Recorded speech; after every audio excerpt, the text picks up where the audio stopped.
In this video, I'm going to go over how to do sine, cosine, and tangent problems. I'm going to start at the very beginning and work our way through more difficult problems as we go. The first thing we need to do is become familiar with the terms opposite, adjacent, and hypotenuse. This is a right triangle, ABC. Well, you know from the past that hypotenuse is across from the right angle. That leaves two sides named opposite and adjacent. Now, pay attention to where we're looking from. So, say I'm looking from angle A. The opposite side will be if I'm at this angle and I look straight across to this side, BC. That leaves just this word adjacent, and adjacent means next to. Well, for angle A here, this side, the green side here, AC, that is the adjacent side. Now let's go back to where we were before we labeled the sides. If I am looking at angle B here, if I am looking at this angle, this side now, this AC line, that is now the opposite side. And then the side right here next to angle B, the closest side, which is basically touching it, that I'm going to call that one the adjacent. Of course, this up here across from the right angle, line AB, that's still the hypotenuse. So you can see that where we put the opposite and the adjacent words depends on whether we're talking about angle A or if we're talking about angle B. These right here are the three formulas you need to know. Since you will be working with the sine, cosine, and tangent functions a lot, you're going to need to know these formulas, which can seem a little bit overwhelming, but there's a helpful tip for memorizing this, which we call SOHCAHTOA. And what this stands for is, when we look at the sine function there, the sine of an angle is the opposite. That word starts with an O, and the hypotenuse, that word starts with an H. So for sine, we can look at this SOH, or so, and then we'll remember that sine is the opposite over the hypotenuse. And then for cosine, we've got the C there, and the C stands for the cosine. Notice that that's the A, adjacent, over the hypotenuse. So we have CA. And finally, tangent, which is a T, is the opposite. So right here, over the hypotenuse, there. So using SOHCAHTOA, it's helpful if you write that at the top of your page, if you're working on a worksheet, so you can remember how to use these correctly. Now let's practice writing these trig functions. So for instance, let's say you are asked to write the sine of theta. The sine stands for the opposite side, which is the 3 right here. That's opposite the theta. So this will equal the opposite side is 3 over the hypotenuse. And the hypotenuse, which is the side across from the right angle, is 5. So we will write 5 under here. So the sine of theta is 3 over 5. For the cosine of theta, cosine stands for the adjacent side. Well, the adjacent side to this theta here is the 4. So we'll write a 4 over, and then cosine is the adjacent over the hypotenuse, which we know is the 5. Tangent stands for the opposite side over the adjacent. The opposite side was the 3, and the adjacent is the 4. Here's another example. This time we don't have theta, we have 3 letters representing the triangle. And maybe this time we're not looking at this angle down here, but we're looking at angle K, which is right here. Sine of angle K is going to equal, sine is the opposite of K is, this side right here is LP. So I'll write LP. Sine is the opposite over the hypotenuse, and the hypotenuse across from the right angle is LK. The cosine of angle K is the adjacent, which is KP, that's the adjacent side, and that is going to be over the hypotenuse, again, because cosine is adjacent over hypotenuse. So this is also over LK. Tangent of angle K is equal to the opposite, which we said was the LP, and then over the adjacent, which was KP. So you see, it could be theta, it could have a letter for the angle. You're always going to go with this SOHCAHTOA model. Let's take a look at another version of these types of problems. Here, we are given a right triangle, and we know the hypotenuse is 10, and this leg down here is 8. But we don't know this side over here. The question's asking for what is the sine of x. First thing I need to do is find angle x. There it is. Sine means the opposite over the hypotenuse. So for angle x, I do have the opposite side from angle x. That is 8. So I can write the 8. Sine has to be opposite over hypotenuse. And we know the hypotenuse of the triangle is 10. So I was able to get sine of x. Moving on to cosine of x, however, when I look at x, cosine is the adjacent over the hypotenuse. I do have the hypotenuse and the bottom is 10, but I do not have the adjacent, that is this side.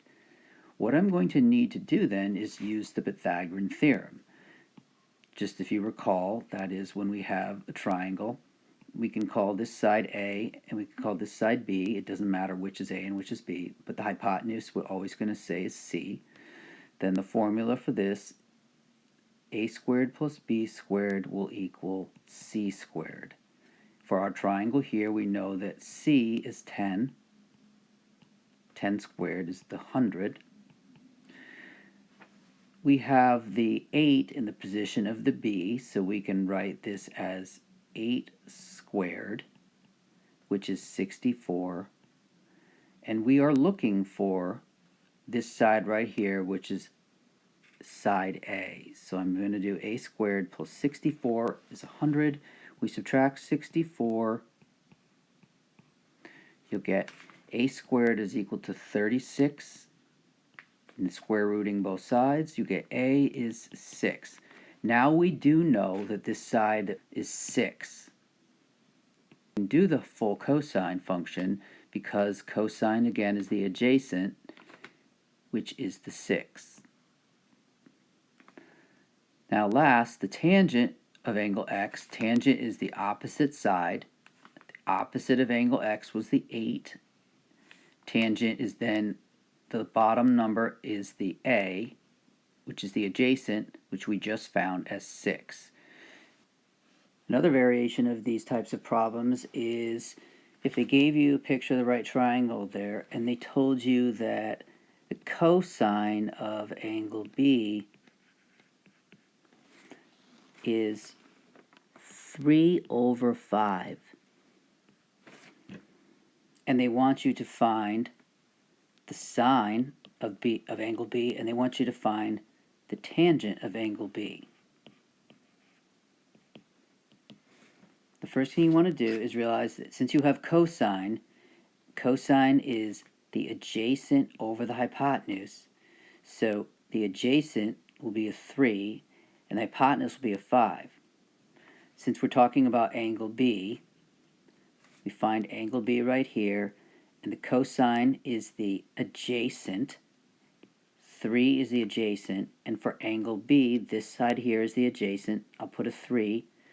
Cosine is the adjacent over the hypotenuse, so the hypotenuse of this triangle has to be 5, which goes there. In order to find the sine of B, sine is going to be, I'm going to need the opposite side from angle B, which is over here. We can use the Pythagorean theorem again to do this, knowing that we have one leg is 3, so we can go 3 squared plus, we don't know this up here, so we could just say this is b for right now, and I'm going to write b squared equals the hypotenuse, or c, squared, so 5 squared. Solving for b and subtracting the 9 there, we have b squared equals a 16, or b is 4.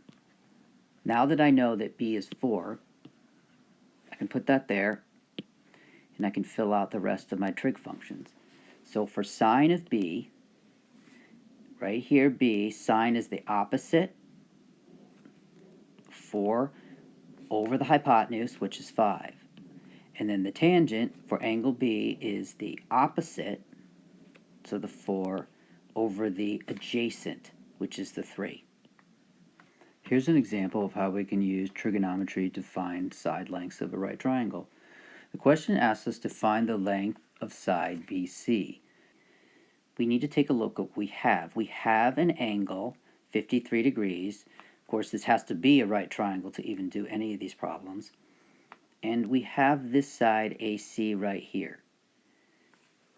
And we want BC, which is over here. We have the angle, and we need to see which sides we have in comparison. We do not have the hypotenuse. We do have the adjacent. And we don't have the opposite, but we want the opposite. So remembering your SOHCAHTOA, the trig function we use is tangent, because tangent is going to equal the opposite over the adjacent. I will write tan, and then my degree angle, which is 53. That's going to equal the opposite I don't know.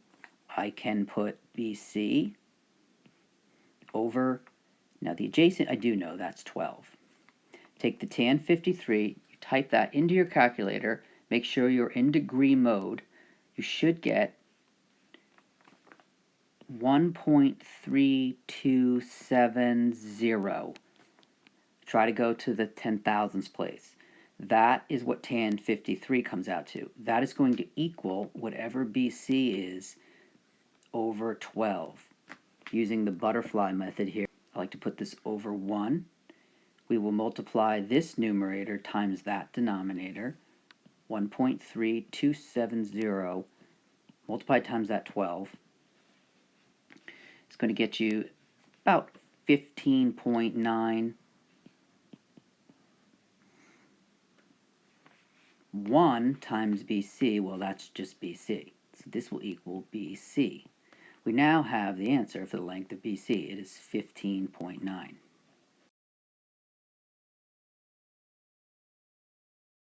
Let's take a look at a trigonometry question where you have two sides of the right triangle and you want to find one of the interior angle measures.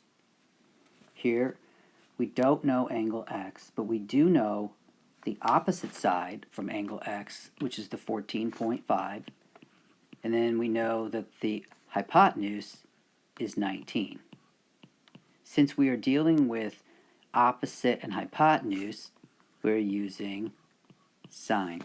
Now before we had a case where we knew the angle and one of the sides, and we simply just typed right in sine of that angle. Here's a little bit different. When you have the two sides but you don't have the angle, this is the step you have to do. Now that I've written this, I need to write sine to the -1 power. Then instead of having the x, I will actually bring this ratio into a parentheses here.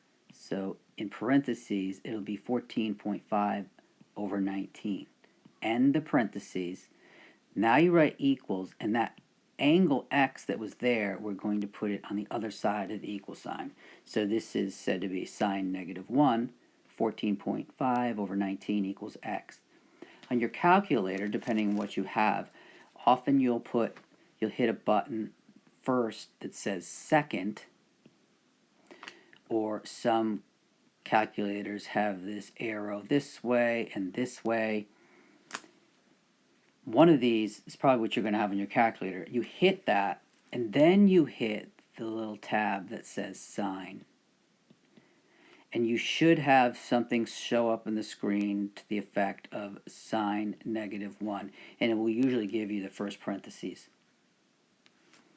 Once you've typed that, put in the numbers you have, in this case the 14.5 over the 19.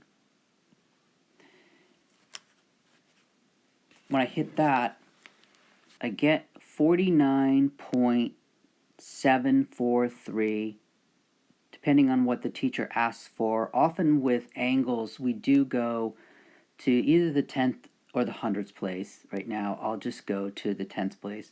49.7 degrees is the measure of angle x.